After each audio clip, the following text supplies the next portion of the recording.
సంగారెడ్డి జిల్లా బొల్లారం మున్సిపాలిటీలోని ప్రధాన రహదారి హనుమాన్ టెంపుల్ దగ్గర రోడ్డు తవ్వి సుమారు 20 రోజులు గడుస్తున్నా ఇంకా పనులు ప్రారంభించలేదు. ఇప్పటికీ బొల్లారం కమిషనర్ తన దృష్టిలో లేదని చెప్పడం హాస్యాస్పదంగా ఉంది. బొల్లారం ప్రధాన రహదారి రోడ్డు తవ్వి వదిలేశారు.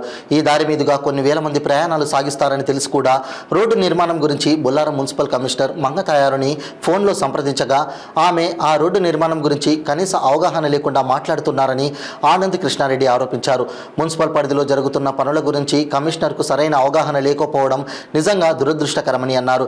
అధికారులు మొద్దు నిద్రపోతున్నారని అనడానికి ఈ రోడ్డు నిర్మాణం సజీవ సాక్ష్యమని అన్నారు.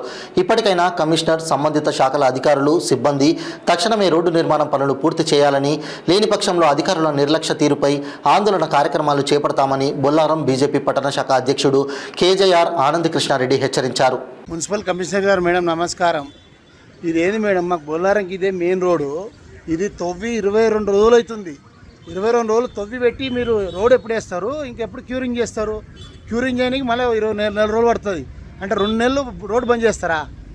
తవ్వినప్పుడు ఎమ్మడే తెల్లారి నుంచి పనులు కావాలి, కానీ ఇష్టం వచ్చినట్టు మీ ఇష్టం వచ్చినట్టు తవ్వుకుంటూ పోయి ఆపి 20 రోజులు ఉత్తగా పెట్టి ప్రజలకు ఎంత ఇబ్బంది అవుతుంది తెలుసా మేడం? తవ్వి వదిలేసి, ఇది మెయిన్ రోడ్డు, ఉన్నది ఒకటే రోడ్డు మాకు బొల్లారం. ఆ ఉన్న రోడ్డు గిట్ట 20 ఫీట్ల రోడే ఉంది. దాని కూడా ఆపేసి మొత్తం ప్రజలకు అంత ఇబ్బంది పెడుతున్నారు. మీ ఇష్టం వచ్చినట్టు చేస్తున్నారు. ప్రజలు ఇబ్బంది పెడితే చూస్తూ ఊరుకుంటామా? దయచేసి మీ దృష్టికి తీసుకొస్తున్నాను. తొందరగా కంప్లీట్ చేయండి రోడ్డుని, తొందరగా కంప్లీట్. ఎందుకంటే మెయిన్ దారి ఇదే. ఈ దారి మొత్తం మూసేసి తవ్వి రోడ్ వేస్తాను. తవ్వినప్పుడు ఇమ్మీడియట్లీ తెల్లారి నుంచి పనులు కావాలి. తవ్వి 20 రోజులు ఇలా అడ్డం పెట్టేస్తారా? ఎక్కడెక్కడ పోకుండా ఇది ఎక్కడ న్యాయం? మీ ఇష్టం వచ్చినట్టు చేసుకుంటూ పోతారా?